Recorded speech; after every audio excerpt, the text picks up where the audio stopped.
நேசம் நிறைந்த உள்ளத்தால் நீளம் நிறைந்த மணிகண்டத்து ஈசனடியார் பெருமையினை எல்லா உயரும் தொழையெடுத்து தேசமுய திருத்தொண்ட தொகை முன்பணித்த திருவாளன் வாசமலர்மென் கழல் வணங்க வந்த பிறப்பை வணங்குவாம். தில்லைவாளந்தொடரே முதலாக சீர்படைத்த தொல்லையதாம் திருத்தொண்ட தொகையடியார் பதம் போற்றி ஒள்ளையவர் புராணக்கதை உலகறிய பிரித்துரைத்த செல்லமொழிகுன்றத்தூர் செக்கிழாரடி போற்றி. எல்லாம் வல்ல பெருமான் அருள் தரும் பன்னார் மொழி அம்மை உடனவர் திரு நனாவுடையாருடைய திருவடிகளை வணங்கி எம்பெருமான் நம்பி ஆரோருடைய பொன்னார் திருவடி தாமரைகளை மனமொழி மெய்களாலை வணங்கி அடியனுடைய ஞானாசிரியர் பிறந்தையார் விஜயமக சொக்கலிங்கையாவுடைய திருவடிகளை நீல நினைந்து எம்பெருமக்கள் நாயன்மாருடைய திருவடி தாமரைகளை எல்லாம் முக்கரணங்களாலே வணங்கி உரையாசிரியர் சிவகணியாவுடைய திருவடிகளை நீல நினைந்து அடியார் பெருமக்களுடைய திருவடிகளை எல்லாம் வணங்கி அமைகின்றேன். அன்பார்ந்த சிவனைய செல்வர்களே, இன்று கார்த்திகை மாதம் அஸ்த நட்சத்திரம், எம்பெருமான் ஆனாய நாயனார் குருபூசை திருநாள். அன்பார்ந்த சிவனைய செல்வர்களே, எம்பெருமான் ஆனாய நாயனார் சோழ நாட்டிலே மேல் மலநாடு என்று சொல்லக்கூடிய அந்த ஒரு நாட்டில் திருமங்கலம் என்று சொல்லக்கூடிய அந்த ஒரு குடியிலே ஆயர்குலத்திலே தோன்றிய பெருமகனார். அவர் ஆணிரைகளை எல்லாம் மேய்த்து நெறிப்படுத்தி தொண்டு செய்து வந்த ஒரு பெருமகனார். ஆணிரைகளை பற்றிய சிறப்புகளை சொல்லக்கூடிய சரிதங்கள் நமக்கு தொன்று புராணத்திலே 3 இடங்களிலே வருகிறது. ஒன்று ஆனாய நாயனார் சரிதம், இன்னொன்று சண்டீஸ்வர நாயனாருடைய சரிதம், இன்னொன்று திருமூல தேவநாயனாருடைய சரிதம் என்று சொல்லி 3 சரிதங்களிலே நமக்கு பசுக்களுடைய சிறப்புகளை சேக்கிழார் பெருமான் அங்கங்கு நமக்கு மிக அருமையாக எடுத்து உரைத்திருக்கிறார்கள். இப்படி ஆனாய நாயனார் இறைவனுக்கும் இறைவனுடைய திருவைந்தலத்தை அந்த குழலிலே வைத்து அந்த குழலிலே வேய்குழல் என்று சொல்லக்கூடிய அந்த குழலிலே இசையோடு பண்ணோடு அந்த ஐந்தெழுத்தை வைத்து அவர் எப்படி இசைத்து பெருமான் அந்த இசைக்கு இறங்கி அவருக்கு அருள் கொடுத்தார் என்பதை நமக்கு சேக்கிழார் பெருமான் இந்த சரிதத்திலே மிக அருமையாக விளக்கி இருக்கிறார்கள். ஒரு கொன்றை மரத்தை பார்த்து அந்த கொன்றை மலர் பூத்திருக்கக்கூடிய காட்சி நாயனாருடைய திருக்கண்களுக்கு இறைவனாகவே கருதி அவர் அந்த கொன்றையை வணங்கி அதற்கு தன்னுடைய குழலிலே ஐந்தெழுத்தை வைத்து அந்த பன்னிசைத்த ஒரு பாங்கினை நமக்கு சேக்கிழார் பெருமான் இந்த சரீரத்திலே அருளி இருக்கிறார்கள் என்று சொல்லி நமக்கு திருத்தொண்ட தொகையிலே நம்முடைய நம்பிகள் சொல்லுகின்ற பொழுது அலைமெளிந்த புனல்மங்கை ஆனாயற்கடியேன் என்று சொல்லி அருளுகின்றார். அதாவது அலைகள் பெருகிய புனல் சூழ்ந்த நல்ல நீர்வளம் மிக்க திருமங்கலம் என்று சொல்லக்கூடிய தலத்தில் அவதரித்த ஆனாய நாயனாருக்கு நான் அடியேனாவேன் என்று சொல்லி நமக்கு இந்த திருத்தொண்ட தொகையிலே அருளுகின்றார். வகை நூல் ஆசிரியர் நம்பியாண்டார் நம்பிகள் தன்னுடைய திருத்தொண்டர் திரு அந்தாதியிலே அருளி செய்கின்ற பொழுது தாயவன் யாவுக்கும் தாழ் சடைமேல் தனி திங்கள் வைத்த தூயவன் பாதம் தொடர்ந்து தொல் சீர்துளையால் பரவும் வேயவன் மேல் மலநாட்டு விரிபுணல் மங்களக்கோன் ஆயவன் ஆனாயன் என்னை உவந்து ஆண்டு அருளினனே. என்னை உவந்து ஆண்டு அருள் செய்தவன் ஆனாயன் என்று சொல்லி வகை நூலாசிரியர் போற்றுகின்றார் நாயனாரை. யாவைக்கும் தாயானவரும், அதான் தாயவன் யாவுக்கும் என்று சொல்லுகிறார். இந்த உலகங்களுக்கெல்லாம் தாயாக தந்தையாக இருக்கக்கூடியவன் பெருமான். யாவைக்கும் தாயானவரும் சடைமேல் பிறை வைத்த தூயவரும் ஆகிய பெருமானுடைய திருவடிகளை மனதில் விடாது பற்றி, அதாவது தூயவன் பாதம் தொடர்ந்து தொல் சீர்துளையால் பரவும் அவருடைய திருவடிகளை, பெருமானுடைய திருவடிகளை விடாது பற்றி அந்த தொடர்ச்சியாலே அவருடைய பழமையாகிய பெருமைகளை, சீர்களை, அவருடைய சிறப்புகளை வேய்குழல் நாதத்தினால் பரவுகின்ற மேல்மல நாட்டு திருமங்கலத்தில் ஆனாயர் என்று சொல்லி அவர் பெருமானுடைய திருப்புகழ்களை அவர் எப்படி பாடி பரவினார் என்று சொன்னால் தன்னுடைய குழல் மூலமாக என்று சொல்லுகிறார். வேயவன் சீர்துளையால் பரவும் வேயவன் மேல்மல நாட்டு விரிமுணல் மங்களக்கோன் என்று சொல்லி தன்னுடைய குழல் மூலமாக பெருமானுடைய பெருமைகளை, சீர்களை வேய்குழல் நாதத்தினால் பரவுகின்ற மேல்மல நாட்டு நீர்வளமிக்க திருமங்கலத்தின் ஆனாயர் அவர் எப்படிப்பட்டவர், என்னை மகிழ்ந்து ஆண்டு கொண்டு அருளியவர் என்று சொல்லி, தன்னை அவர் ஆட்கொண்டவர் என்று சொல்லி நம்முடைய வகை நூலாசிரியர் அருளுகின்றார். அதான் ஆயவன் ஆனாயன் என்னை உவந்து ஆண்டு அருளினனே, என்னை மகிழ்ந்து ஆட்கொண்டார். அப்ப நம்ம நாயன்மார்களுக்கு ஆட்பட வேண்டும் அப்படிங்கிறத இதில் நமக்கு அறிவுறுத்துகிறார் நம்முடைய வகை நூலாசிரியர். நம்ம அடிமைகள், எப்படி இறைவனுக்கு நாம் அடிமைகளோ அதே போல நம்முடைய அடியார்களுக்கும் நாயன்மார்களுக்கும் நாம் அடிமைகள். ஏன்னா நம்பியாண்டார் நம்பிகள், பொல்லா பிள்ளையாருடைய திருவருள் பெற்ற நம்பியாண்டார் நம்பிகளே என்ன சொல்றார் பாருங்க, என்னை மகிழ்ந்து ஆண்டு கொண்டருளியவர் என்று சொல்லி. அப்ப நமக்கு எப்படி இறைவனுக்கு நாம் ஆட்பட்டவர்களோ அதே போல அவன் அடியார்களுக்கும் ஆட்பட்டவர்கள். ஆரூரன் ஆரூரில் அம்மானுக்காலே, அதே போல அடியார்க்கும் அடியேன் என்று சொல்லி நம்பிகள் நமக்கு திருத்தொண்ட தொகையில் அருளியது போல இங்கேயும் ஒரு சில நாயன்மாருடைய திருவடிகளை நம்பியாண்டார் நம்பிகள் வணங்கி அவர்களுக்கு நான் அடியேன் என்று சொல்லி சொல்லுகிறார். இவன் எப்படிப்பட்டவனா தாயவன் அப்படிங்கிற, தாயவன்கான் தன்னொப்பில்லா தத்துவன்கான் என்று சொல்லி நமக்கு தேவாரம் சொல்லுவது போல இந்த உலகுக்கெல்லாம் தாயாக இருக்கக்கூடியவன் பெருமான் அப்படின்னு சொல்லி சொல்றார். தொன்ற புராணத்திலே முதல் பாடலிலே அந்த மேல் மலநாடு என்று சொல்லக்கூடிய நாட்டினுடைய சிறப்பை சொல்லி அங்கே சோலைகள் எல்லாம் நிரம்பிய ஒரு செழிப்பான ஒரு பதி என்று சொல்லி சொல்லுகிறார். மாடு விரைப்பொலி சோலையின் வான்மதி வந்து ஏற சூடு வரப்பிய பண்ணை வரம்பு சுரும்பு ஏற ஈடுபெருக்கிய போர்களின் மேகம் இழைத்து ஏற நீடு வளர்த்தது மேல்மலநாடெனும் நீர்நாடு. இந்த நாட்டையே நீர்நாடு என்று சொல்லி சொல்லுகிறார். ஏன்னா காவிரி பாய்ந்து வளம் செய்யக்கூடிய நாடுகள் எல்லாமே நீர்நாடு என்று சொல்லி சேக்கிழார் பெருமான் பல இடங்களில் சொல்றார். அப்படி மேல்மலநாடு என்று சொல்லக்கூடிய அந்த நீர்வளம் மிக்க அந்த நாடு, அது சோலைகள் வாசனை நிறைந்த இந்த மாடு விரைப்பொலி சோலையின் வால்மதி வந்தேற அப்படிங்கிறார். அப்படின்னா அந்த வாசனையுடைய அழகிய சோலைகள், மலர்கள் பூர்த்து கொழுங்கக்கூடிய அந்த சோலைகளை வான்மதி வந்து ஏறும் அப்படின்னா உயர்ந்த அந்த சோலைகளிலே உயர்ந்த மரங்கள், நிலவை தொடக்கூடிய அளவுக்கு உயர்ந்து ஓங்கி வளர்ந்த ஒரு மரங்கள் நிரம்பிய சோலைகள் அங்கு இருக்கிறது என்று சொல்லி, அது நெற்கள் எல்லாம் நெற்பயிர்கள் எல்லாம் அரித்து வைக்கப்பட்டிருக்கக்கூடிய அந்த நெல் அரிகள், அந்த வரப்பு அந்த பண்ணையின் வரம்புகளில் வண்டுகள் அங்கு அப்படியே ஏறிக்கொண்டிருக்கிறது என்று சொல்லியும், இப்படி அங்கு அடுக்கி இருக்கக்கூடிய அந்த வைக்கோல் போர்களில் மேகங்கள் இழைத்து ஏறும் அப்படின்னா அவ்வளவு உயரம் அந்த வைக்கோல் போர்கள் அடுக்கி வைத்திருக்கிறார்கள் என்று சொல்லி அந்த நாட்டினுடைய அந்த வயல் பகுதியினுடைய சிறப்பை சேக்கிழார் பெருமான் நமக்கு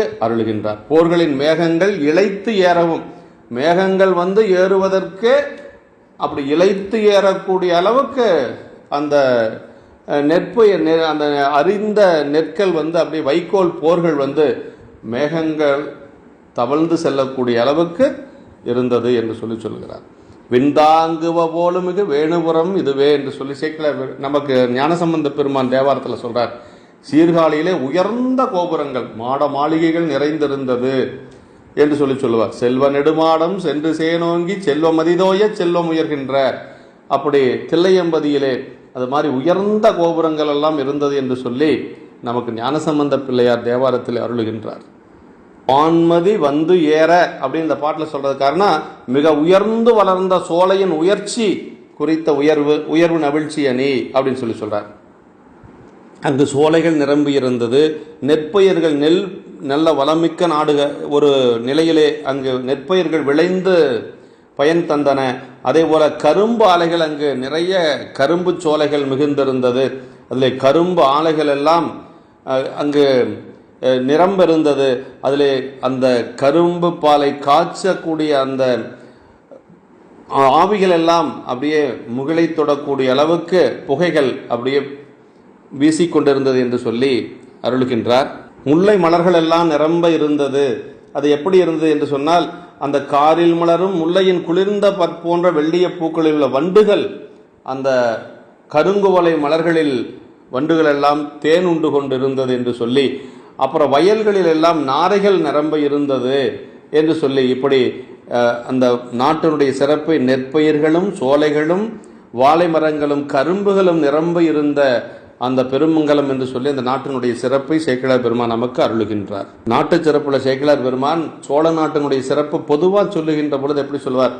வீதிகள் விளவினார்பின் ஆர்ப்பும் விரும்பினர் விருந்தின் ஆர்ப்பும் சாதிகள் நெறியில் தப்பா தனையரும் மனையில் தப்பா நீதிய புல்லும் மாவும் நிலத்திரு புல்லும் மாவும் ஓதிய எழுத்தா மஞ்சும் உருவினி வரத்தா மஞ்சும் என்று சொல்லி அந்த நாட்டினுடைய சிறப்பை சொல்லுவார் சேக்கிழார் பெருமான்.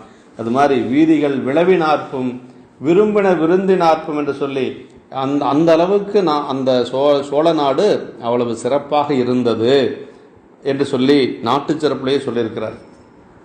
அப்படிப்பட்ட சிறப்பான அந்த ஊரிலே மங்களம், அப்படி அந்த ஊருக்கு பேரே மங்களம்ங்கிறாருங்க. அப்படின்னா மங்களம்னா என்ன அப்படின்னா, உலகச் சார்பாகிய வளங்கள் எல்லாம் இருப்பினும் சிவச்சார்பாகிய செல்வம் இல்லாத போது அவை மங்களம் பெறாது, அந்த மங்களமாய சிவச்சார்புடையதாக செய்தல் அப்படின்னு சொல்லி சொல்றார்.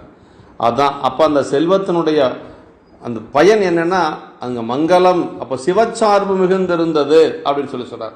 அதனாலதான் அதுக்கு பேரு மங்கள நகர் அப்படின்னு சொல்லி, இந்நாட்டுக்கும் உலகுக்கும் மங்களம் தரும் சிவச்சார்பு பெருவித்தல் அப்படின்னு சொல்லி சொல்றார். ஏன்னா அந்த நாயனார் அவதாரம் செய்ததுனால அந்த ஊரே ஒரு மங்களமாக இருந்தது அப்படின்னு சொல்லி சொல்றார்.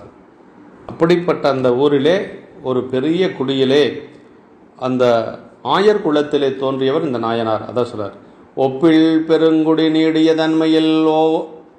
தன்மையில் ஓவாமே தப்பில் வளங்கள் பெருக்கி அறம்புரி சால்போடும் செப்ப உயர்ந்த சிறப்பின் மலிந்தது சீர்மேவும் அப்பதி மன்னிய ஆயர் குலத்தவர் ஆனாயர் என்று சொல்லி அந்த ஒப்பற்ற பெருங்குடிகள் வாழக்கூடிய அந்த ஒரு தன்மையிலே ஒரு காலத்தும் நீங்காது தவறுதலில்லாத வளங்கள் யாவும் பெருகச் செய்த அறங்களை செய்கின்ற சால்புடனே அந்த சிறப்பினால் மிகுந்தது என்று சொல்லி, அவ்வாறு சீர்பொருந்தி அந்த பதியில் நிலைத்த ஒரு ஆயர் குலத்தை சார்ந்தவர் ஆனாயர் என்ற பெரியவர் என்று சொல்லி நாயனாரை இந்த பாடல்ல அறிமுகப்படுத்துகிறார் சேக்கிழார் அடிகள். அப்படிப்பட்ட சிறப்புடைய அந்த ஊரிலே நாயனார் ஆனாயர் என்று சொல்லக்கூடிய ஒரு பெரியவர் வாழ்ந்து வருகிறார் என்று சொல்லி சொல்றார். அப்படிப்பட்ட நாயனார் இறைவனுடைய திருவடி அல்லாது வேறு ஒன்றையும் பேணாதவர், பெருமானுடைய திருவடியிலே மிகுந்த அன்புடையவர் என்று சொல்லி இந்த பாட்டில் சொல்றார். ஆயர் குலத்தை விளக்கிட வந்து உதயம் செய்தார், தூய சுடர்த்திரு நீரு விரும்பு தொழும்புள்ளார், வாயினின் மெய்யின் வழுத்து மனத்தின் வினைப்பாலில் பேயுடன் நாடு பிரானடி அல்லது பேணாதார். நாயனார் அவதரித்தது அந்த ஆயர் குலத்தை விளக்கம் செய்யும் பொருட்டாக அப்படின்னு சொல்லி சொல்றார். குலத்தை விளக்கம் செய்வதாவது சிவ வழிபாட்டில் நிறுத்தி வழிகாட்டுதல். இவர் அவதரித்த குலம் என்று இவரால் குலம் உலகில் விளங்க பெறுவது அப்படின்னு சொல்லி சொல்றார். திருத்தொண்ட தொகையில திருமூலரும் இந்த நாயனாருமாக இருவரே ஆயர் குலத்தவர்கள். இந்த ஆயர் குலத்தை சார்ந்தவர்கள் இந்த ரெண்டு பெருமக்கள் தான்.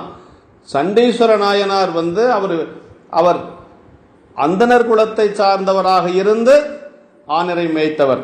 அதனால ஆயர் குலத்தை சார்ந்தவர்கள் இந்த ரெண்டு நாயன்மார், திருமூல தேவ நாயனாரும் அதே மாதிரி நம்முடைய ஆனாய நாயனாரும் என்று சொல்லி இவர்கள் தான். அவர்களில் சிவயோகியாரான திருமூலர் அந்த மூலனுடைய உடம்பிலே சென்று மூலராக விளங்கியவர் இந்த நாயனார் ஒருவரே. அதாவது திருமூலருடைய நிலை எப்படின்னா, அவர் அந்த மூலன் ஆயர் குலத்திலே தோன்றிய மூலனுடைய உடம்பிலே புகுந்து அந்த பசுக்களுடைய துன்பத்தை போக்குவதற்காக மட்டும் அவர் ஆணரை மேய்த்தார், அவ்வளவுதான். ஆனா இவர் அந்த ஆயர் குலத்திலே பசுக்களை மேய்க்கக்கூடிய அந்த ஆயர் குலத்திலே தோன்றியவர் இந்த நாயனார் ஒருவர் தான். சண்டீஸ்வர நாயனார் பசுக்களை காக்க வேண்டும் என்பதற்காக அந்த பசுக்களுடைய சிறப்பை உணர்ந்து அவர் அந்த பசுக்கள் மீது வந்த ஒரு அன்பின் காரணமாக அவர் அந்த ஆணர்களை மேய்த்தார். ஆனால் இந்த நாயனார் மட்டும்தான் அந்த குலத்திலே தோன்றியவர். இந்நாயனார் ஒருவரே ஆயர் குலத்தில் தோன்றியபடி சிவனடியாராய் விளங்கி அந்த நிலையிலே இருந்து சிவலோகத்தில் வாழ்பவர் என்று சொல்லி சொல்றார். அதாவது இந்த பெரியவர்கள் எப்பொழுதும் ஒரு குலத்திலே தோன்றுகின்றார்கள், அவதரிக்கின்றார்கள் என்று சொன்னால் அந்த குலம் விளக்கமடையும். காணவர் குலம் விளங்க தத்தைவால் கருப்பம் நீட என்று சொல்லி நமக்கு சேக்கிழார் பெருமான் கண்ணப்ப நாயனார் சொல்றார். காணவர் குலம் விளங்க, வேடுவர் குலம் விளக்கம் பெறுவதும் பொருட்டாக நாயனார் அந்த அவதரித்தார் அப்படின்னு சொல்லுவார். அதே போல கவுனியர் குலத்தில் ஒரு காதலன் உதித்தான் என்று சொல்லி ஞானசம்பந்த பெருமானை சொல்லுவார்கள். இப்படி பெரியவர்கள் அவதரித்ததனால அந்த குலம் சிறப்பு பெற்றது என்று சொல்லுவார். உதயம் செய்த நம்மெல்லாம் பிறந்தோம் அப்படின்னு சொல்லி இவர் இந்த ஊர்ல பிறந்தார், ஆனா நாயன்மார்களே அப்படி சொல்லக்கூடாது. அவதரித்தார், உதயம் செய்தார் என்று ஏனென்று சொன்னால் அவர்கள் அவதரித்தது நம்ம எல்லாம் நெறிப்படுத்த வேண்டும் என்பதற்காக. அதனால நாயன்மார்கள் பிறந்தார்கள் என்று சொல்லி நம்ம சொல்லக்கூடாது. அவதரித்தார், உதயம் செய்தார், இப்படிதான் நம்ம சொல்லணும். ஏன்னா பெருமானுடைய திருவருட்கருணையின் காரணமாக நம்ம எல்லாம் நெறிப்படுத்துவதற்காக அவர்கள் இந்த உலகத்துல அவதரித்தவர்கள். அதான் உதயம் செய்தார் அப்படின்னு சொல்றார். அதே மாதிரி என்ன சொல்றாரு பாருங்க, தூய சுடர்திரு நீரு விரும்பும் தொழும்புள்ளார் அப்படிங்கிறார்.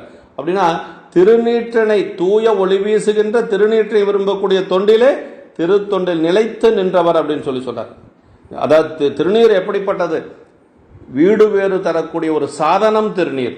முக்தி தருவது நீரு, முனிவர் அணிவது நீரு. ஞானசம்பந்த பெருமான் சொல்றார், நீற்றினை நிறைய பூசுதலும் நீரு பூசினாரை காணில் காதல் கொள்ளுதல், உள்ள முருகுதல், அவர்களை போற்றுதல், அவர் வேண்டுவன செய்தல் முதலியனவும்.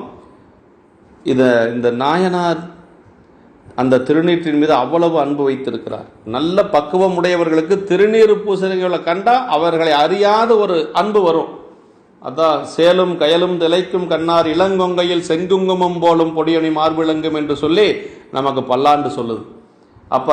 அப்ப திருநீர் பூசர்களை கண்டா அப்படி ஒரு வசீகரம் இருப்பது போல பக்குவமானவர்களுக்கு வரும். சிவபெருமான் திருத்தொண்டாவன திருநீற்று தொண்டே என்றாலும் பொருந்தும் அப்படின்னு சொல்றார். ஞானசம்பந்தம் எய்யலது வட்டது நீரு பூச இனியது நீரு புண்ணியம் ஆவது நீரு ஞானசம்பந்த பெருமான் சொல்றார். ஞானசம்பந்த பெருமான் முத்து சிவிகையை கூட எப்படி பார்த்தாருன்னா அந்த திருநீற்று ஒளியை போல சோதி முத்தின் சிவிகை சூழ்ந்து வந்துபார் மீது தாழ்ந்த வெந்நீற்றொளி போற்றி நின்று அந்த முத்து சிவிகை அந்த ஒளி எப்படி இருக்குது ஞானசம்பந்த பெருமானுக்கு? அது திருநீற்று ஒளியை போல இருக்கிறது என்று சொல்லி சேக்கிழார் பெருமான் சொல்லுகிறார். இப்படி திருநீர் அவ்வளவு ஒரு சிறப்பு. மெய்யின் வலுத்தும் மனத்தின் மெய் அப்படின்னு சொல்றார். அப்படின்னா உண்மை கூர்தர சிந்திக்கும் மனத்தினால் உண்மை கூற நினைப்போர் மனத்தினுள் இறைவர் வெளிப்பட நின்றருள்வர் அப்படின்னு சொல்லி நெக்கு நெக்கு நினைப்பவர் நெஞ்சுலே புக்கு நிற்கும் பொன்னார் சடை புண்ணியன் என்று சொல்றார். வாயினின் மெய்யின் வலுத்து மனத்தின் வினைப்பாலில் பேயுடன் நாடு பிரானடி அல்லது பேணாதார். அப்படிப்பட்ட பெருமானுடைய திருவடி அல்லாது வேறு ஒன்றையும் விரும்பாதவர் இந்த நாயனார் அப்படின்னு சொல்றார். சித்தியார்ல சொல்வார், மானிட பிறவிதானும் வகுத்தது மானவா காயத் ஆனிடத்து ஐந்தாடும் அரண்மனைக்காக வன்றே என்று சொல்லி சிவஞான சித்தியார் சொல்லும். அது மாதிரி நாயனார் எப்படி போட்டார்னா அந்த பேயுடன் நாடு பிரானடி அல்லது பேணாதார். இப்ப பெருமானுடைய திருவடி அல்லது வேறொன்றும் பேணாதவர் என்று சொல்கிறார். அதாவது இப்பாட்டால் ஆயனாரது உயிரின் நிலையாகிய அகவாழ்வாகிய சிவச்சார்பு கூறப்பட்டது. இப்ப அவருக்கு சிவச்சார்பு, இப்ப சொன்னது சிவச்சார்பு, அடுத்து உலகச்சார்பு சொல்ல போறார். உலகச்சார்புல அவர் என்ன செய்து கொண்டிருந்தார் அப்படின்னு சொல்ல போறார். இந்த சிவச்சார்பு அப்படின்னு சொல்லுவது இது அகவாழ்க்கை அப்படின்னு சொல்றார். அகவாழ்க்கை அதாவது ஆன்மா ஈடேற்றமாவதற்காக இது. இப்ப திருநீற்று சார்போடு இருந்தார், பெருமானுடைய திருவடி அல்லது வேறொன்று பேணாதவராக இருந்தார், இதெல்லாம் சிவச்சார்பு என்று சொல்லக்கூடியது. இப்ப அடுத்தது உலகச்சார்பு. கண்ணப்ப நாயனாருடைய புராணத்துல 40 பாடல்கள் வரைக்கும் அவருடைய வேடர் சேரியினுடைய வாழ்க்கையை சேக்கிழார் பெருமான் சொல்லிட்டு வருவார். 41வது பாட்டுல சேக்கிழார் பெருமான் அவர் கன்னி வேட்டைக்கு போறத சொல்றார். கண்ணப்ப நாயனார் புராணத்துல 41வது பாடல்ல சேக்கிழார் பெருமான் என்ன சொல்றாருன்னா அவர் கன்னி வேட்டைக்கு போறத சொல்றார். அப்படி கன்னி வேட்டைக்கு போறத சொல்ல வருகின்ற சேக்கிழார் பெருமான் நாயனாருடைய திருவடியை வணங்குகிறார். ஏனென்று சொன்னால் இப்ப அவருக்கு அந்த உலகச்சார்பு என்று சொல்லக்கூடிய வேடர் சேரியினுடைய வாழ்க்கை அதோட முடிஞ்சு போச்சு. இனிமேல் அவர் அந்த பன்றியை துரத்தி கொண்டு செல்லுவார், அந்த பன்றிக்கு பின்னாடியே போறார். அதற்கு பிறகு குடிமி தேவரை பார்க்க போறார். குடிமி தேவரை பார்த்த உடனே அந்த உலக நிலை வாழ்க்கை அத்தனையும் அவருக்கு மறந்து போயிருது. அந்த இனி வரக்கூடிய 6 நாட்கள் அவர் பெருமானோட தான் இருக்க போறார். அதனால இது சிவச்சார்பு. இப்ப உலகச்சார்பு முடிஞ்சு சிவச்சார்புக்கு வரப்போறார் நாயனார்.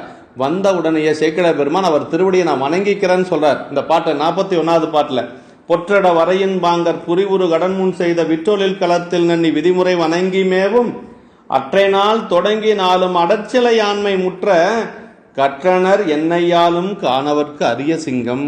பாருங்க, முற்ற கற்றனர் என்னை ஆளும் காணவர்க்கு அரிய சிங்கம். 41வது பாட்டில் சொல்லணுங்கிறது என்ன இருக்கு? 186 பாடல்கள் இருக்கக்கூடிய சரிதத்தில் 41வது பாடலை ஏன் வைத்து சொன்னார் சேக்கிழார் பெருமான் அப்படின்னா, அந்த 41வது பாடல்ல தான் அவர் சிவச்சார்பு என்று சொல்லக்கூடிய அந்த கன்னி வேட்டைக்கு வரார். அந்த கன்னி வேட்டைக்கு வர சொல்ல வருகின்ற பொழுது சேக்கிழார் பெருமான் அவருடைய திருவடியை வணங்கிக்கிறார். ஏன்னா உலகச்சார்பு முடிந்து சிவச்சார்பு வருகின்ற பொழுது நாயனாருடைய திருவடிகளை நம்முடைய சேக்கிழார் அடிகள் வணங்கி கொள்ளுகிறார். அதுதான் முற்ற கற்றனர் என்னை ஆளும் காணவர்க்கு அரிய சிங்கம் என்று சொல்லி அந்த இடத்துல சொல்லுவதற்கு காரணம் அதுதான். கிட்டத்தட்ட நாயனாருடைய திருச்சரிதத்தை நமக்கு சேக்கிழார் பெருமான் 181 பாடல்களில் சொன்னவர் இந்த 41வது பாட்டில் கண்ணப்ப நாயனாருடைய திருவடி வணங்கி கொள்ளுகிறார்.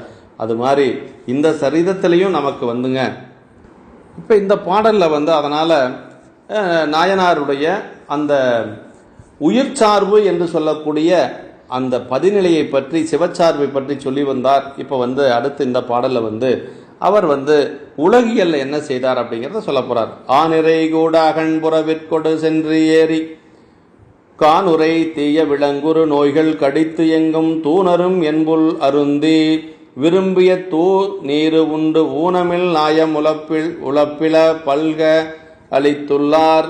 அந்த பசுக்கூட்டங்களை அவர் அகன்ற முள்ள நிலக்காட்டிற்கு ஒருங்கு சேர கொண்டு போய் காட்டில் உள்ள கொடிய விலங்குகளாலும் நோய்களாலும் வரக்கூடிய துன்பங்களை நீக்கி, அதாவது எப்படின்னா மாடு மட்டும் அவர் மேய்க்கல, மாட்டுக்கு வரக்கூடிய துன்பங்களையும் நீக்கி அந்த கொடிய விலங்குகளாலும் நோய்களாலும் வரக்கூடிய துன்பங்களை எல்லாம் நீக்கி காத்து எங்கும் தூய நரிய மெல்லிய புல்லை அருந்தி, நல்ல புல் எங்க கிடைக்குமோ அங்க நல்ல முல்லை நில காட்டுக்கு மாடுகளை ஓட்டி கொண்டு சென்று அந்த முல்லை நில காட்டில் இருக்கக்கூடிய மெல்லிய புல்லை அருந்தி விரும்பும் தூய நீரைத்தான் காட்டுவாராம்.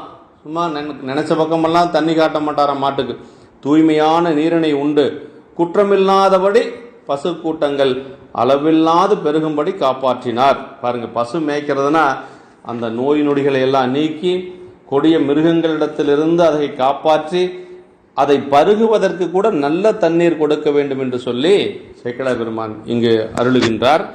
ஆனாய நாயனார் அப்படித்தான் பசு கூட்டங்களை மேய்த்திருக்கிறார். இந்த பசுக்கள் என்னது ஊனமில் நாயம் அப்படிங்கிறார். அப்படின்னா மக்கள் உடல் வளர்ச்சிக்கு இன்றியமையாத நல்ல உணவாகிய பால், தயிர், நெய் என்பவற்றை கொடுக்கக்கூடியது. இது உடம்பினுடைய ஆரோக்கியத்துக்காக இந்த மாடுகள் கொடுக்கிறது. நம்முடைய உயிர் உய்தி பெறுவதற்கு இன்றியமையாத இறைவன் வழிபாட்டுக்குரிய சாதனமாகிய பஞ்சகவ்யம் என்று சொல்லக்கூடிய ஆனைந்து, எல்லாம் ஆனைந்துனா எல்லாத்துக்கும் தெரியும் இல்லைங்களா? அந்த ஆனைந்தையும் திருநீற்றின் மூலத்தையும் தந்து உடம்புக்கும் உயிருக்கும் ஒருங்கே ஊனத்தை இல்லையாக செய்யும் ஆயங்கள் என்று பொருள்படும்படி ஊனமில் ஆயம் என்று சொல்றார். அப்ப இந்த பசு கூட்டங்கள் உடம்புக்கு ஆரோக்கியத்தை கொடுக்கக்கூடிய பால், தயிர், நெய்யும் கொடுக்குது. உயிருக்கு உயிரி பெறக்கூடிய திருநீற்றையும் நமக்கு கொடுக்கிறது. இறைவனுக்கு திருமுழுக்காட்டிற்கான பஞ்சகவியங்களையும் கொடுத்து அருளுகின்றது என்று. அதனால இந்த பசு கூட்டங்கள் அவ்வளவு உயர்ந்தது என்று சொல்லுகிறார். எப்படி பசு கன்றுகளோடு பால் கறவை மாறி இளம் பசுக்கள், பால் கறக்கும் பசுக்கள், சிறிய மயிருள்ள தலையணையும் மென்மையும் உடைய சினைப்பசு, கன்று ஈன்றிய பசுக்கள், அப்புறம் இப்படி விடைகளினுடைய கூட்டங்கள், இப்படி தனித்தனியாக நெருங்கி எல்லா வகையான பசுக்களையும் நாயனார் நல்ல ஒரு சிறப்பாக அவர் மேய்த்து அவர் அந்த பசுக்களை எல்லாம் காத்திருக்கிறார்.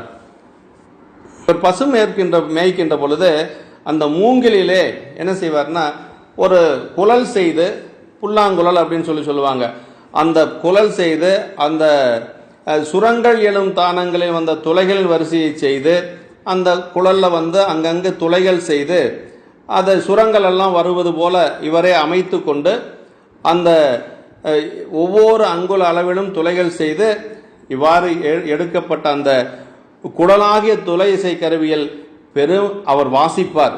நல்ல பாடல்களை வாசிப்பார். அது எப்படிப்பட்ட பாடல்களை அவர் அதாவது மாடு மேய்த்து கொண்டு இதையும் செய்தார்.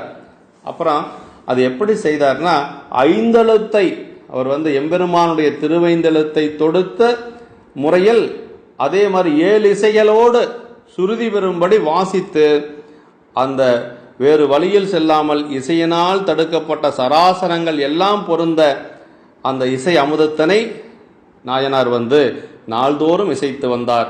அவர் குழலிலே நாதத்திலே அவர் திருவைந்தெழுத்தோடு சேர்ந்த பன்னிசையை இசைத்து வந்தார்கிறார்.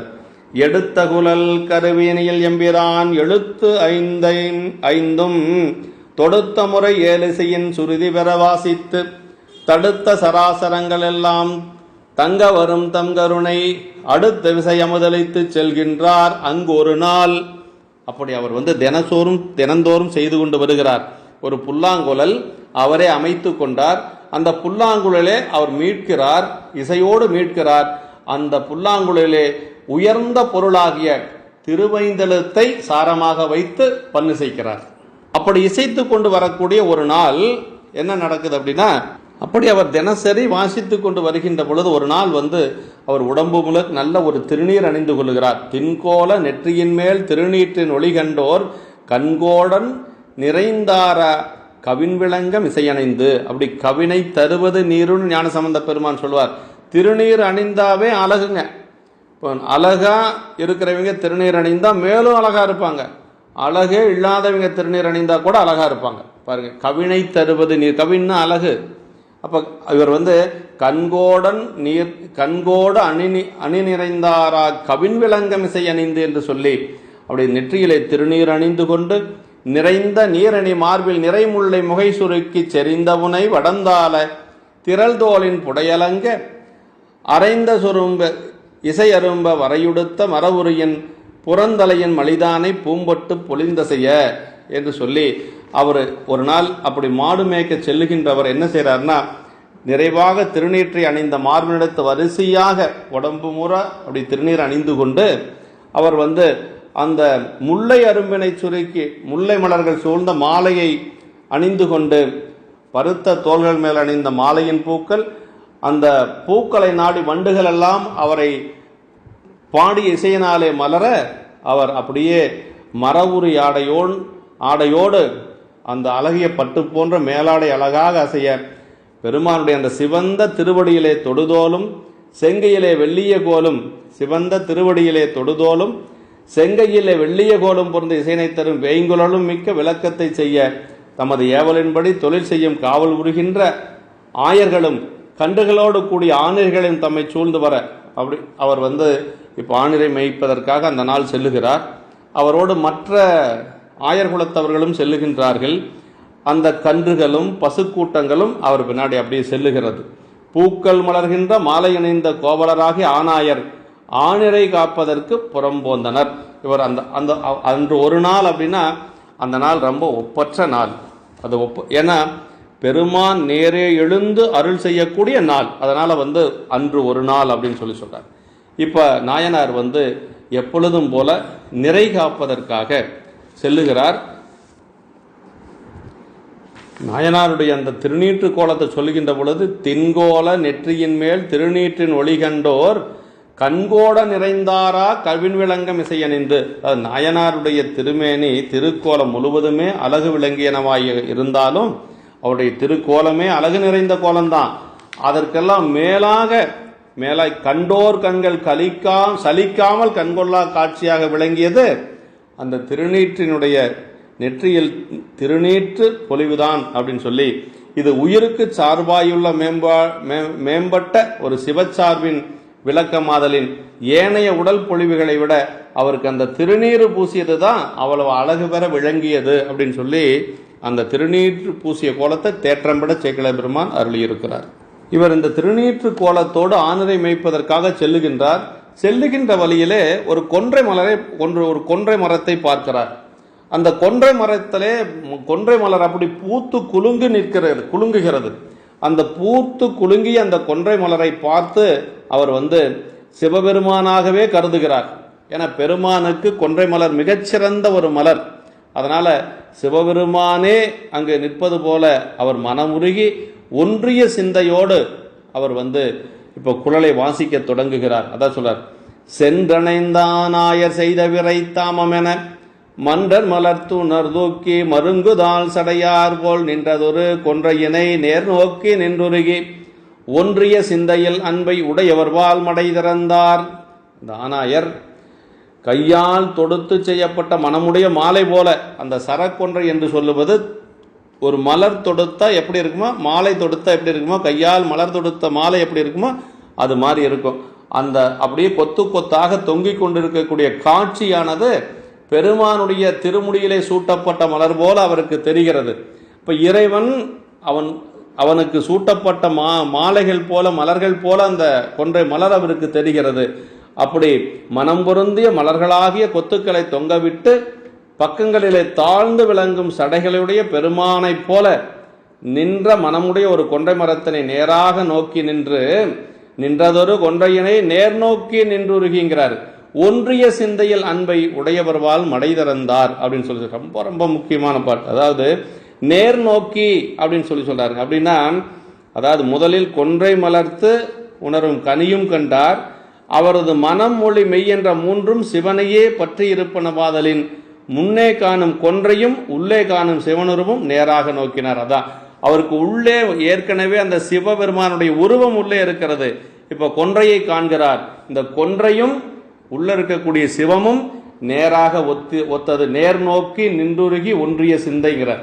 பாருங்க, அந்த ஒன்றிய சிந்தை இருந்ததுனால ஏற்கனவே உள்ளுக்குள்ள இருந்த பெருமான் இப்ப அந்த கொன்றை இது ரெண்டும் ஒன்றாக காட்சி கிடைத்தது, சிவன் உருவமாக காட்சி கிடைத்தது அப்படின்னு சொல்லி அதை ஒன்றியவர் ஆயினார் அப்படின்னு அதை நேர் நோக்கி நின்றுருகி ஒன்றிய சிந்தை அப்படின்னு சொல்றாரு. அப்படின்னா பெருமானை எப்படி வழிபாடு செய்யணுங்கிற அப்பர் சாமி சொல்றார். ஒன்றியிருந்து நினைமீன்கள் தமக்கு ஊனமில்லை என்று சொல்லி நம்முடைய தில்லை தேவாரத்தில் நமக்கு அப்பர் சாமிகள் அருளுகின்றார். இப்ப இவர் ஒன்றிய சிந்தையில் அன்பை உடையவர்வால் மடை திறந்தார். அப்படி பெருமான் மீது அவ்வளவு அன்பு. மடை திறத்தலாவது சிறைப்பட்ட நீரினை மடை திறந்து அதன் வழியை வெளியில் விடும்போது அது பெருகியும் விரைந்து வருவது போல உள்ளிருந்து வேகமாய் வெளிவருதல்.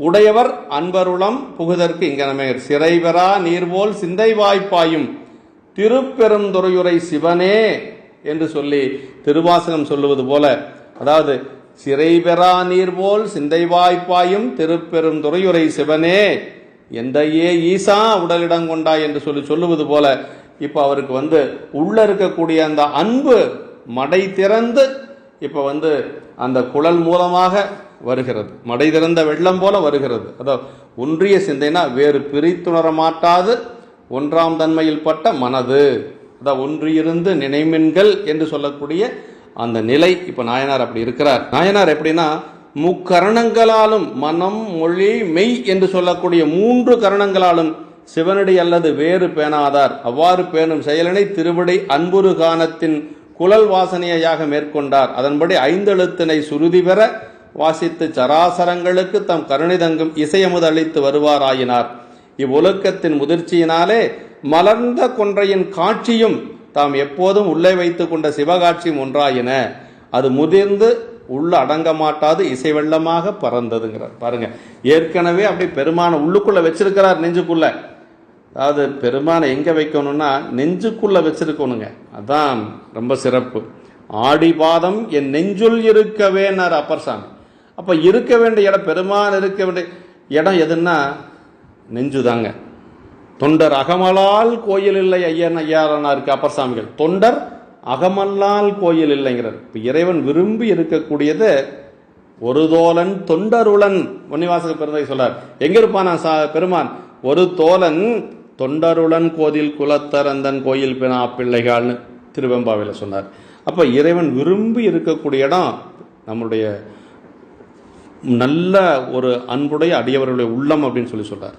அன்பூரே மிசை பொங்கும் அமுத விசை குழலொளியால் வன்போதப்படையாளி எழுத்தைந்தும் வலுத்தித்தாம் முன்போதி வருமளவின் முறைமையே எவ்வுயரும் என்போடு கரைந்தொருக்கும் இன்னிசைவை கருவிகளில்.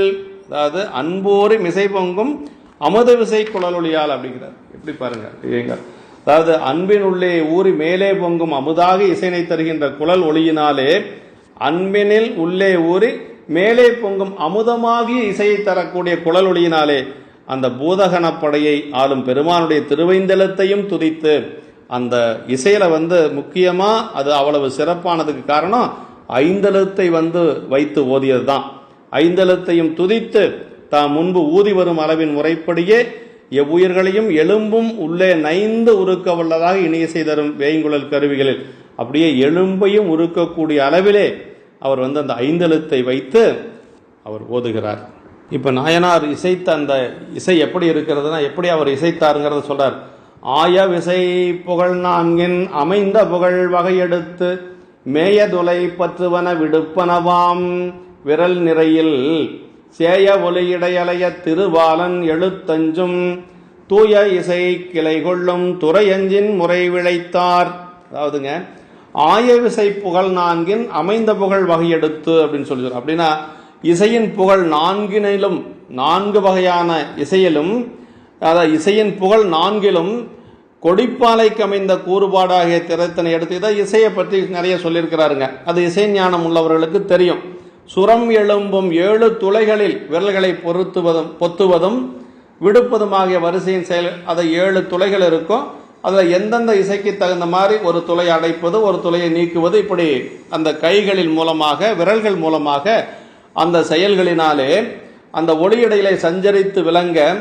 அது முக்கியமா என்ன அப்படின்னா, சேய ஒளி இடையலைய திருவாலன் எழுத்தஞ்சும் தூய இசை கிளை கொள்ளும் துறையஞ்சின், இப்படி அவர் முறையாக இசையோடு பாடுகிறார், இசையோடு வாசிக்க போகிறார். அதுல முக்கியமா என்னன்னா திருவாலன் எழுத்தஞ்சும்ங்கிறார். அப்படின்னா இறைவனுக்கு திருவாலன் ஒரு பெயருங்க. திருவாலன்கிறதுக்கு சிவகுனி என்ன உரை சொல்றாருன்னா, முக்தி திருவை ஆள்பவன், முக்தி திருவை ஆளக்கூடியவன் சிவபெருமான் மட்டும்தான், வேற யாரும் கிடையாது.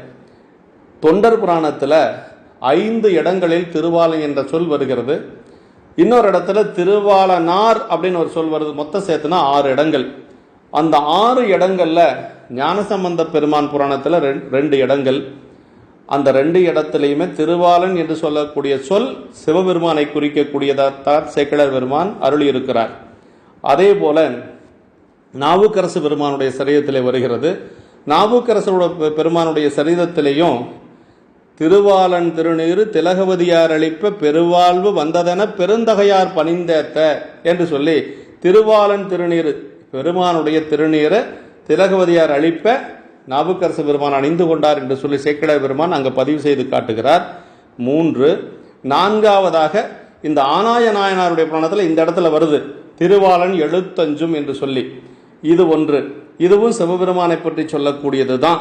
அப்ப 4 இடங்களுமே திருவாலன் என்ற சொல் முக்தி திருவை ஆளக்கூடியவன் என்ற பொருளிலே இறைவனுக்காக சேக்கிழார் பெருமான் சொல்லியிருக்கிறார். இன்னும் 2 இடத்துல சொல்லியிருக்கிறார். சண்டீஸ்வர நாயனார், இந்த சண்டீஸ்வர நாயனார் புராண நிறைவாக கூடிய சுந்தரருடைய துதியில வச்சு சொல்றார். சுந்தரருடைய துதியில நேசம் நிறைந்த உள்ளத்தால் நீளம் நிறைந்த மணிகண்டத்து ஈசனடியார் பெருமையினை எல்லா உயிரும் துளையெடுத்து தேசமுய திருத்தொண்ட தொகைமின் பணித்த திருவாலன் என்று சொல்லி அங்க சொல்றார். அப்ப சுந்தரமூர்த்தி சாமிகளை அங்க திருவாலன் என்று சொல்லி சொல்லுகிறார். அதே மாதிரி வெள்ளானை சருக்கத்துல சுந்தரமூர்த்தி சாமிகள் நம்முடைய கொங்கு நாட்டிலே அவிநாசி என்று சொல்லக்கூடிய திருப்புக்குழியூர் அவிநாசியில் முதலையுண்ட பாலகனை மீட்டுக் கொடுக்கின்ற பொழுது சேக்கிழார் பெருமான் சொல்லுகிறார், உயிரழைத்த திருவாலன் அப்படின்னு சொல்லி சொல்றார். உயிரழைத்த திருவாலன் சேவடிக்கில் சீலம் அறையோனோடு வீழ்ந்தான் என்று சொல்லி அங்க சொல்லுவார். அப்ப சுந்தரரை பற்றி 2 இடத்துல திருவாலன் என்று சொல் வருகிறது. மற்ற 4 இடங்களும் இறைவனை பற்றி சொல்லக்கூடியது. அப்ப அடியார்கள்ல ஞானசம்பந்த பெருமான் புராணத்துல திருவாலன் 2 முறை வந்தாலும் ஞானசம்பந்த பெருமானை திருவாலன் என்று சொல்லி சேக்கிழார் பெருமான் சொல்லல, சாமியைத்தான் சொல்றார். ஆனாய நாயனார் புராணத்திலையும் இறைவனைத்தான் சொல்லியிருக்கிறார். நாவுக்கரசு பெருமானுடைய புராணத்திலையும் இறைவனைத்தான் சொல்லியிருக்கிறார். நம்பிகளை மட்டும் திருவாலன், தேசமுய திருத்தொண்ட தொகைமின் பணித்த திருவாலன் என்றும் அதே போல உயிரழைத்த திருவாலன் என்றும் சொல்லி இருக்க. அப்படின்னா சுந்தரமூர்த்தி சாமியுடைய பெருமை நாம் என்ன என்று சொல்லுவது? இது இறைவனுடைய திருவாக்கு தானே. கூத்த பெருமான் உள்ளின்று உணர்த்தத்தான் சேக்கிழார் பெருமான் பாடினார்.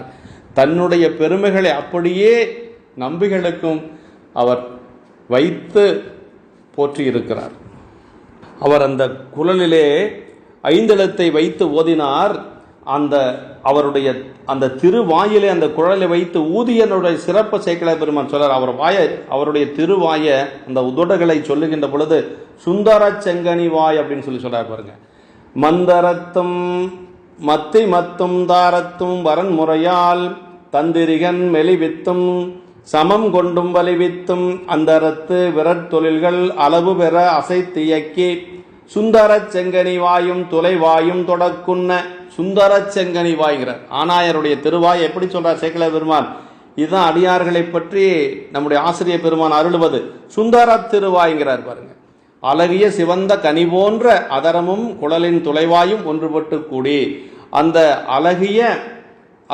அழகிய சிவந்த கனி போன்ற அதரம் அந்த உதடும் குழலும் சேர்ந்து இசைக்கின்ற பொழுது அந்த நாதத்திலே வந்தது அப்படின்னு சொல்றார்.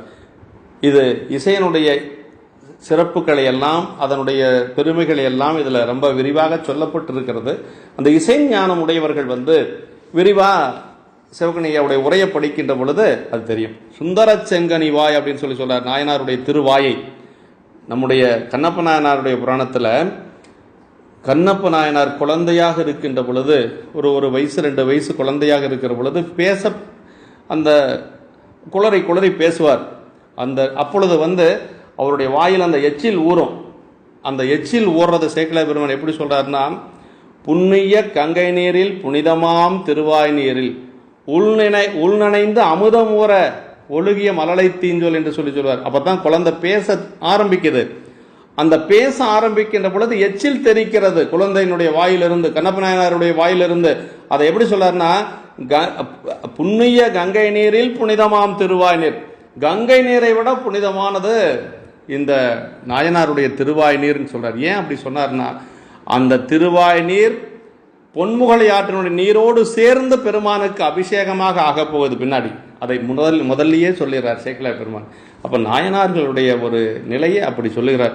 வண்ணமன் குதலை செவ்வாய் என்று சொல்லியும் சொல்லுவார். ஞானசம்பந்த பெருமான் சப்பானி கொட்டிய செய்தியை சேக்கிழார் பெருமான் எப்படி சொல்றாருன்னா, தாமரை செங்கைகளினால் சப்பானி கொட்டினார் அப்படின்னு.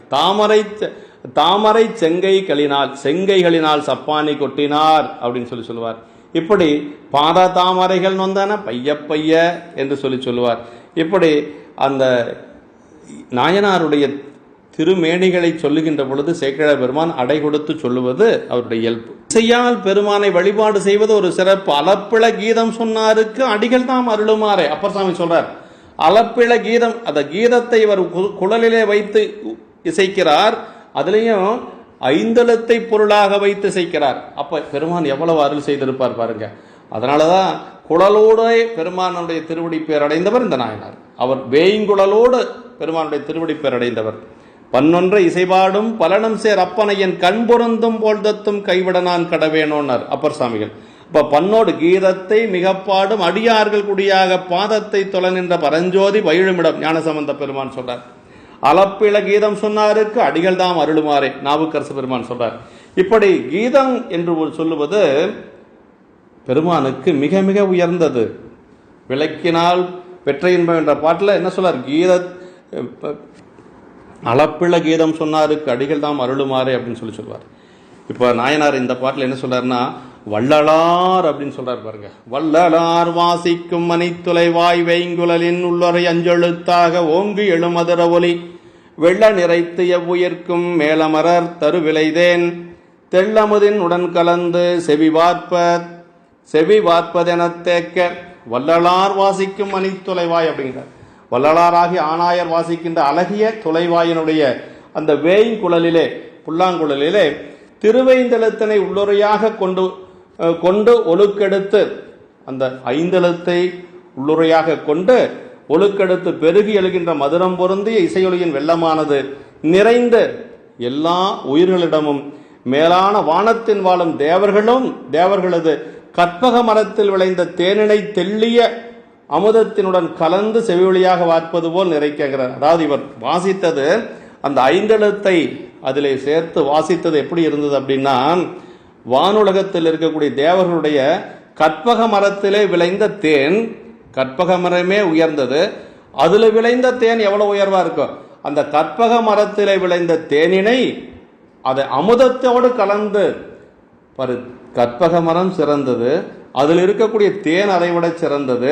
அந்த தேனோடு தெள்ளிய அமுதத்தோடு கலந்து, அமுதத்தையும் கலந்து அப்படி செவி வழியாக வார்ப்பது போல் இருந்தது.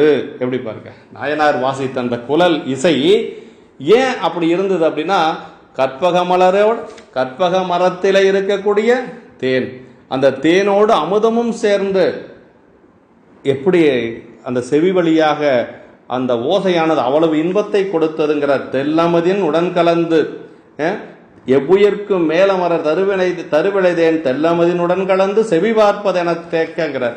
அப்ப திருவைந்தலத்தை வைத்து வாசித்ததுனால அவ்வளவு ஒரு இன்பமாக இருக்கிறது அப்படின்னு சொல்றார். உள்ளுரை அஞ்செழுத்தாகுங்கிறார். பன்னிசைக்கு உள்ளுரை பொருள் வேண்டும்ங்கிறார்.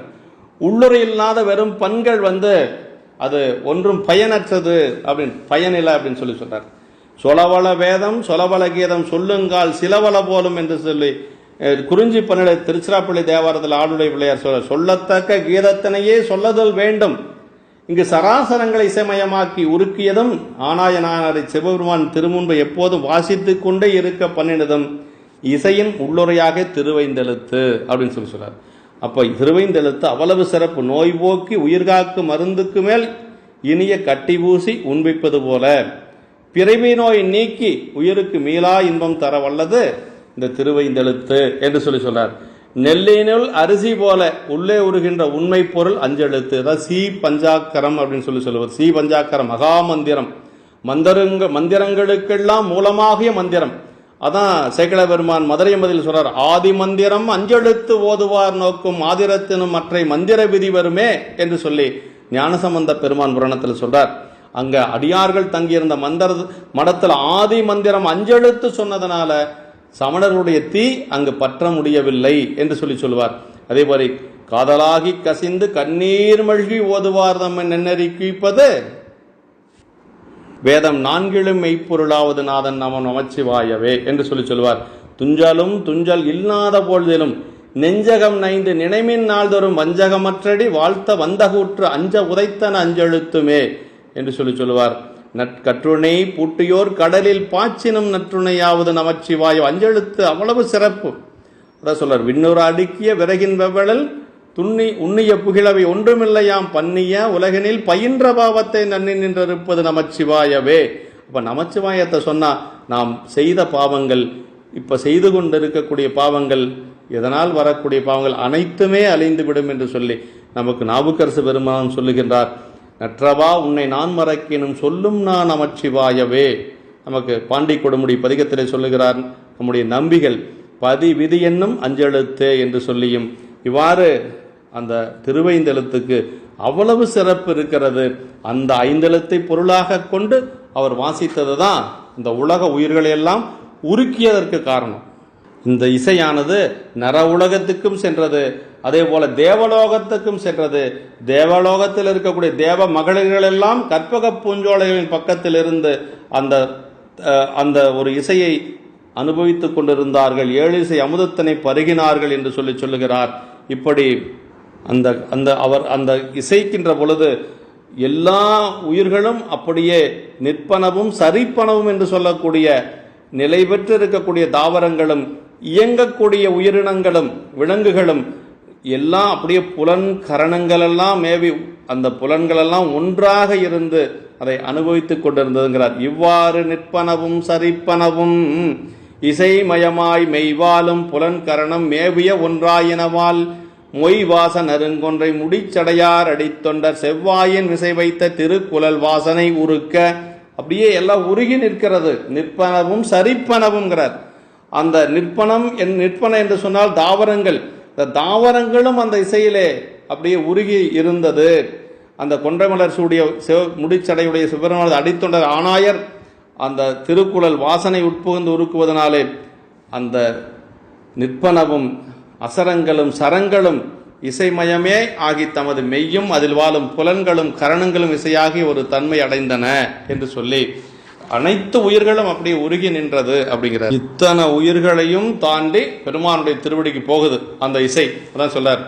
அதாவது இவர் வாசித்த அந்த குழல் இசை ஐந்தெழுத்தினுடைய அந்த ஆற்றல் நிற்பனவும் சரிப்பனம் என்று சொல்லக்கூடிய தாவரங்கள் விலங்குகள் எல்லாத்தையும் கடந்து பெருமானுடைய திருச்செவிக்கு போகுது.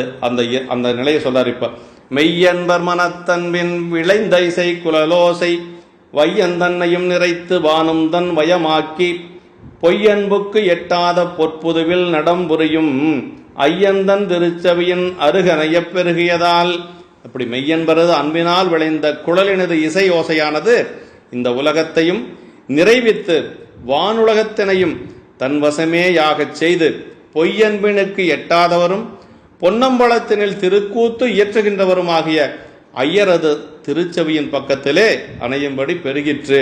மெய்யன்பர் மனத்தன்பின் அப்படிங்கிற பாருங்க. மெய்ய அன்பர் அப்படின்னா நாயனாருடைய நிலை. அப்படியே மெய்யன்பர், மெய்யன்புக்கு பெருமான் வந்து அப்படி இறங்கி வந்து அருள் செய்வான். அப்படி மெய்யன்பர் மனத்தன்பின் விளைந்த இசைக்குழலோசை வையந்தன்னையும் நிறைத்து இந்த உலகத்தையும் நிறைவித்து வானுலக தேவர்களையும் தன்வசமாக்கி. அப்புறம் என்ன சொல்றாரு பாருங்க, பொய்யன்புக்கு எட்டாத பொற்பதவின் நடம்புரியுங்கிறார். பொய் பெருமான் எப்படிப்பட்டவன்னா பொய்யன்புக்கு எட்டாதவன் அப்படின்னு சொல்ல பாருங்க. அதாவது இறைவன் எப்படிப்பட்டவன்னா அன்பு செய்யாதவரிடத்திலே இறைவன் வந்து அன்பு செய்யாது இறைவனை அணுகவே முடியாது. அதான் திருவாசகம் அம்மையே அப்பா பதிகத்தை அன்பினில் விளைந்த ஆரமுதே பொய்மையே பெருக்கி பொழுதினை செருக்கும் புழுத்தலை புலையனேன் தனக்குங்கிறார். அப்பா அன்பு செய்தாதான் பெருமானை நினைப்பவர் மனம் கோயிலா கொண்டான் அனைத்தும் வேடமாம் அம்பல கூத்தனை திணைத்தனை பொழுது மறந்து இவனோ அப்படின்னு சொல்லுவார் அப்பர் சாமிகள். அப்ப அணைக்கை மும்மதம் வேலம் பொறிப்பவன் நினைப்பவர் மனம் கோயிலா கொண்டவன் அனைத்தும் வேடம் அம்பல கூத்தனை திணைத்தனை பொழுது மறந்து இவனோ அப்பர் சாமிகள் சொல்றார். அப்படி ஆனாயரது குழலோசை இம்மை மறுமை அப்புறம் வீடு என்று சொல்லக்கூடிய மூன்றினையும் தரவல்லது என்று சொல்றார். இம்மை பயன் மறுமை பயன் வீடு பேறு என்று சொல்லக்கூடிய அந்த நிலை தம்மையே புகழ்ந்து இச்சை பேசினும் சார்பினும் தொண்டர் தருகிலா பொய்மையாளரை பாடாதே எந்தை புகழூர் பாடுமின் புலவீர்கள் இம்மையேதரும் சோறும் கூரையும் ஏத்தலாம் இடர்கடலுமாம் என்று சொல்லி நம்முடைய நம்பிகள் சொல்லுவது போல இம்மை பயன் அதே போல மறுமை பயன் வீடு பேறு என்று சொல்லக்கூடிய மூன்றையும் தரவல்லது நாயனாருடைய இசை என்று சொல்லுகிறார். பொய்யன்புக்கு எட்டாதவன் பெருமான் எப்படி பாருங்க, பொய்யன்புக்கு எட்டாதவன் பொக்கம் இக்கவர் பூவும் நீருங்கண்டு நக்கு நிற்பனவர் தமை நானியே என்று சொல்லி தமிழ் வரை அப்படின்னு சொல்றார். புக்கணைந்து புரிந்தலர் இட்டலர் நக்கணைந்த நறுமலர் கொய்தலர் சொக்கணைந்த சுடரொளி வண்ணனை மிக்கு காணலுற்றார் இங்கு இருவரே என்று சொல்லி திருமாலும் பிரம்மனும் ஏன் பெருமானுடைய திருவடியை காண முடியவில்லை என்று சொன்னால் அன்போடு பெருமானை பூவும் நீரும் கொண்டு பூசிக்கவில்லை அப்படின்னு சொல்லி அப்பர் சாமியில் லிங்கபுராண குறுந்தொகையில சொல்றார். நாயனாருடைய அந்த இசையானது பெருமானுடைய திருச்செவிக்கு சென்று சேர்ந்திருக்கிறது. இந்த உலக உயிர்கள் எல்லாம் அந்த இன்பத்தை அனுபவித்து கடைசியா பெருமானுடைய திருச்செவிக்கு சென்று சேர்ந்திருக்கிறது. இறைவன் எப்படி அந்த இசைக்கு மகிழ்ந்து எப்படி நாயனாருக்கு அருள் செய்தார் அப்படிங்கிறத இந்த பாட்டில் சொல்லாரு. அந்த இசைக்கு இறைவன் அவ்வளவு சீக்கிரம் மகிழ்ந்து பெருமானுக்கு நாயனாருக்கு அருள் செய்ததுக்கு காரணம் அந்த திருவைந்தெழுத்து தான். அதான் ரொம்ப சொல்றோம். ஆனாயர் குழலோசை கேட்டருளி அருட்கருணை தானாய திருவுள்ளம் உடையவத வள்ளியுடன் உடைய தவ வள்ளியுடன் காணாதி காரணராம் கண்ணுதலார் விடையுகைத்து வானாறு வந்தனைந்தார் மதினாரும் சடைதால. அதாவது ஆனாயரது குழலோசை கேட்டருளி அருட்கருணையே யாகும் திருவுள்ளத்தையுடைய தவவள்ளி பெருமாட்டி எப்படின்னா கருணையே வடிவமானவர், கருணா நிதி, கருணை நாயகி. ஏன்னா உமையம்மை வந்து எப்படின்னா கருணையே வடிவமானவள். அதான் அப்படி கருணையே வடிவமாக இருக்கக்கூடிய தவவள்ளியாக இருக்கக்கூடிய உமையம்மை கூட இசைக்கெல்லாம் முதற் காரணராகின்ற கண்ணுதலுடைய பெருமான், இசைக்கெல்லாம் முதல் காரணனாக இருக்கக்கூடிய பெருமான் கண்ணுதல் பெருமான் விடையின் மேல் எழுந்தருளி பிறை முளைத்தற்கிடமாகிய சடை தாளுமாறு வானவீதி வழியே வந்து அணைந்தனர். அப்படியே வானத்திலே இருந்து பெருமான் விண்பளைத்து மண் புகுந்து மனிதரை ஆட்கொண்ட வள்ளல் என்று சொல்லுவது போல மேலிருந்து சாமி இப்ப வந்து நாயனாருக்கு அருள் செய்வதற்காக தன்னுடைய கருணை நாயகியோடு கீழே வந்திருக்கிறார். எப்படி வந்தார்? விடையுகைத்துங்கிறார். விடையோடு வந்து பெருமான் காட்சி கொடுக்கிறார். எப்ப நாயனாருக்கு உமையம்மையை விடையோடு வந்து விடையின் மீது அமர்ந்து உமையம்மையோடு பெருமான் காட்சி கொடுக்கிறார். மதினார் வானாறு வந்தணைந்தார் மதினாரும் சடைதால அருட்கருணை தவவல்லி உமையம்மையார் சிவமும் சக்தியும் தீயும் சூடும் போல குணகுணியாக இருக்கக்கூடிய, ரெண்டு பிரிக்க முடியாதது. இருந்தாலும் அந்த அருளே சக்தி என்பது உண்மை நூல் துணைபாதலின் வள்ளியுடன் என்றும் கருணை தானாய் என்றும் கூறினார் அப்படின்னு சொல்லி நமக்கு சொல்ல. அருளுண்டாம் ஈசற்கு அது சக்தி, சிவஞான போதம். அருளுண்டாம் ஈசற்கு அது சக்தி. அருள் தான், பெருமானுடைய அருள் தான் சக்தியாக இருப்பது என்று சொல்லி சிவஞான போதம் நமக்கு சொல்லி இருக்கிறது. அருட்கருணை, சிவனது திருவருட்பெருமையை தமிழ்மொழி வழக்கு பற்றி அருள் என்றும் வடமொழி வழக்கு பற்றி விளக்குவார் கருணை என்றும் கூறினார்கள். அதான் ஒரு பொருட் பன்மொழி. அருள் என்று சொல்லுவது தமிழ், கருணை என்று சொல்லுவது வடமொழி. அதான் அருட்கருணை என்று சொல்லுகிறார். அப்ப அருள் வித்திட்டு கருணை நீர் பாய்ச்சி, குமரகுருவர் சொல்றார் பாருங்க, அருள் வித்திட்டு கருணை நீர் பாய்ச்சி கருணை பாச நீக்கமும் அருள் சிவப்பேரும் தருவன என்று விசேட உரை காண்பார் முன்னு சொல்றாரு. ஆனால் ரெண்டுமே ஒன்றுதான். அருள் என்று சொன்னாலும் கருணை என்று சொன்னாலும் ஒன்றுதான். தானாய திருவுள்ளம் முற்றும் அருளேயாகிய திருவுள்ளம் என்று சொல்றார். அப்ப பெருமானுடைய திருவுள்ளம் எப்படிப்பட்டது? அருளே இருக்கக்கூடியது என்று சொல்லி, அருள் அத்திருவுள்ளத்தில் நிகழ்வன அருளையன்றி பிரிது இல்லை என்று சொல்லுகிறார். தவவள்ளி, தவமாவது சிவபூசை என்பதனை உயிர்கள் அறிந்து சிவபூசை செய்து உய்யும் பொருட்டு தவம் செய்து காட்டினார். உமையம்மை காஞ்சிபுரத்துல தவம் செஞ்சா. எப்படி தவம் செஞ்சா? உயிர்கள் உய்யும் பொருட்டாக. அப்ப தவத்துக்கு என்ன எடுத்துட்டாங்கன்னா சிவபூசையை தான் எடுத்துட்டாங்க. எண்ணில் ஆகமும் இயம்பிய இறைவர் தாம் விரும்பும் உண்மையாவது பூசனை என உரைத்தருள அன்னலாரை அர்ச்சனை செய்து ஆதரித்தால் பெண்ணில் நல்லவளா என பெருந்தவ கொழுந்து. சும்மா கண்ணமூடி உட்கார்ந்து கொள்ளுவது தவம் அல்ல, சிவபூசை செய்தார். அதுதான் தவநாயகி, தவவள்ளி அப்படிங்கிறதுக்கு சிவபூசை செய்த உமையம்மை. எங்க சிவபூஜை செஞ்சாங்க?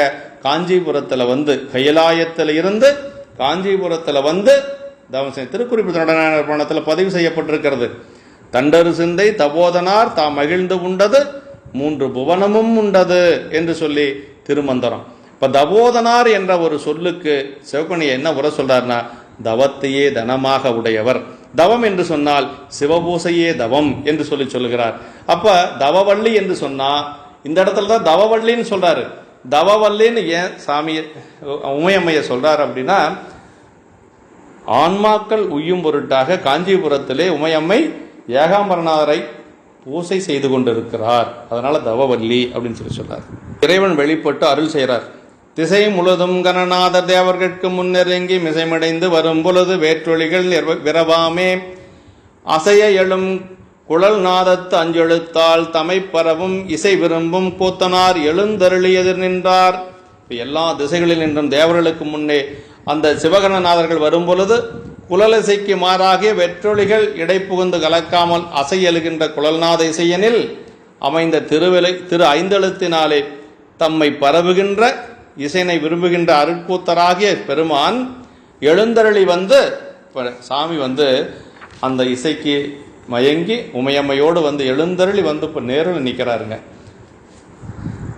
சுந்தரமூர்த்தி சாமி சொல், ஏழிசையாய் இசைப்பயனாய் என்னுடைய தோழனுமாய் என்று சொல்லுவது போல இப்ப அந்த இசைக்கு உருகி பெருமான் வந்து நிற்கிறார். நாதத்தால் பரவும் என்னாது நாதத்து அஞ்செழுத்தால் பரவும் அப்படின்னு சொல்லார் பாருங்க.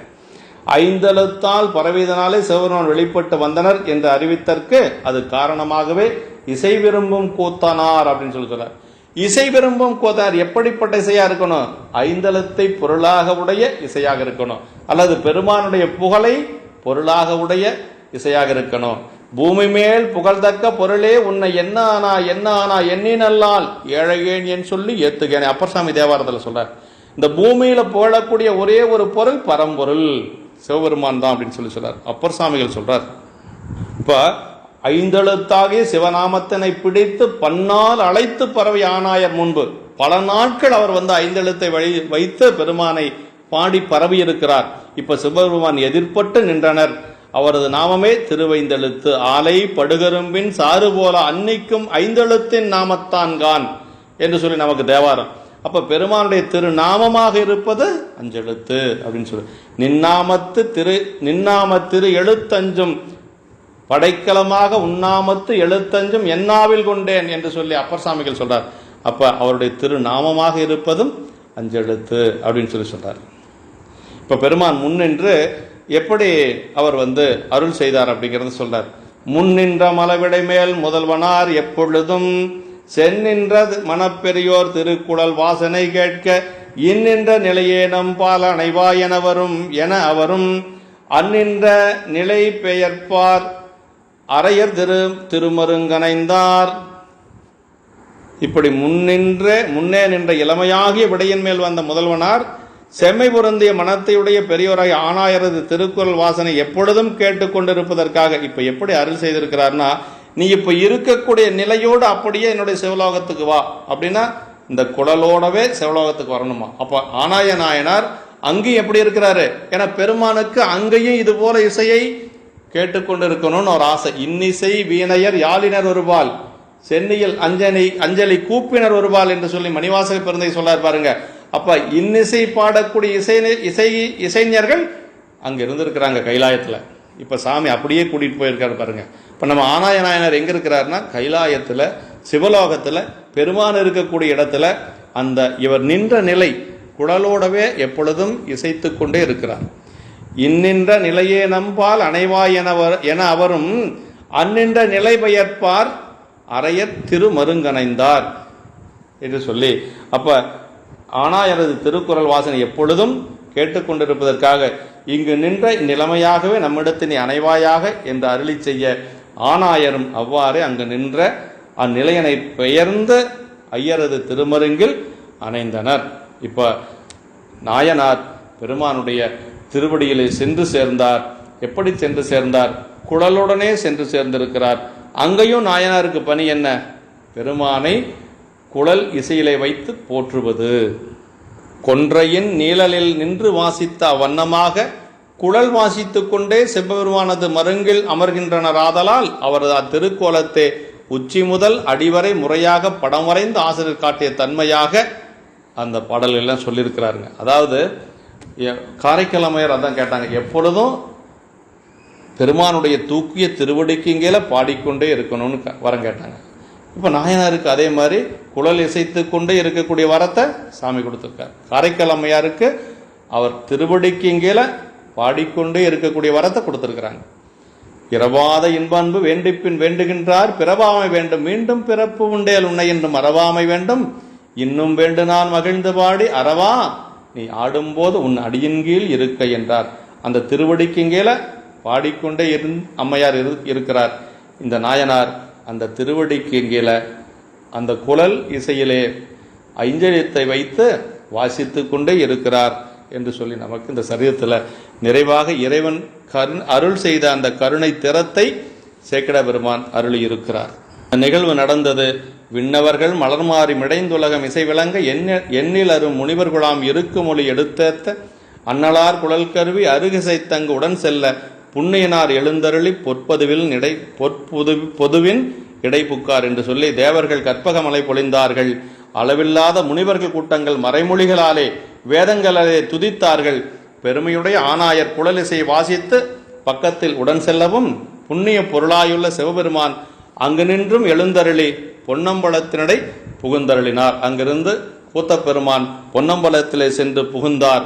நாயனார் அப்படியே குழல் வாசித்து கொண்டே பெருமானுடைய அந்த கையிலை சென்றார் என்று சொல்லி சிவலோகம் சென்றார் என்று சொல்லி இந்த சரீரத்தை நிறைவாக்கி காட்டுகிறார் தெய்வ சேக்கிழார் பெருமான். அன்று போலவே இன்றும் என்றும் குழல் வாசித்து ஐயரின் அருகு ஆனாயர் எழுந்தருளி இருக்கின்றார் என்று சொல்லுகிறார். காரைக்கால் அம்மையார் எப்படி பெருமானுடைய திருவடிக்கு இங்கேல பாடிக்கொண்டிருக்கிறாரோ அதே போல நாயனார் குழல் வாசித்து கொண்டே இருக்கிறார். புண்ணியனார் அப்படிங்கிற புண்ணியா உன்னடிக்கே போதுகின்றேன் பூம்புகழூர் மேவிய புண்ணியனேன்னு அப்பர் சாமி சொல்லுவது போல இங்க சேக்கிழார் பெருமான் இறைவனை புண்ணியனார்னு முடிச்சிருக்கிறார். அப்படின்னா புண்ணியங்களுக்கெல்லாம் பொருளாயும் பிறப்பிடமாயும் இருப்பிடமாயும் சேர்விடமாயும் உள்ளவர் சிவபெருமான் என்று சொல்லி இந்த தோற்றுவாய் செய்யக்கூடிய பாடல சொல்றார். அன்னலார் குழல் கருவி அருகிசை தங்கு உடன் செல்ல புண்ணியனார் எழுந்தருளி பொற்பதுவில் பொற்பொதுவில் இடைபுக்கார் என்று சொல்லுகிறார். அடுத்து மூர்த்தி சாமியினுடைய ஒரு துதிப்பாடலாக சருக்க நிறைவிலை வைத்து போற்றப்பட்ட திருப்பாடல் தீதுகொள் வினைக்கு வாரோம் செஞ்சடை கூத்தர் தம்மை காதுகொள் குலைகள் வீசும் கதிர்நிலவு இருகால் சீப்ப மாதுகொள் புலவி நீக்க மனையிடை இருகால் செல்ல தூது கொள்பவரா நம்மை தொழும்பு கொண்டு உரிமை கொள்வார் என்று சொல்லி நம்முடைய சேக்கிழார் பெருமான் ஒவ்வொரு சருக்க நிறைவிலும் நமக்கு இந்த நம்பிகளுடைய பெருமைகளை பற்றி போற்றுவார். இதில் என்ன சொல்றன்னா, பறவை நாச்சியாரிடத்திலே ஒரு இரவில 2 முறை தூது சென்ற அந்த சுந்தரருக்காக பறவை நாச்சியாரிடத்திலே ஒரு இரவில 2 முறை பெருமான் தூது சென்றார். அப்படி தூதராக ஏவல் கொண்டது ஆளுடைய நம்பிகள். அந்த ஆளுடைய நம்பிகள் நம்மை அடிமையாக கொண்டு உரிமை கொள்பவர் ஆவார்.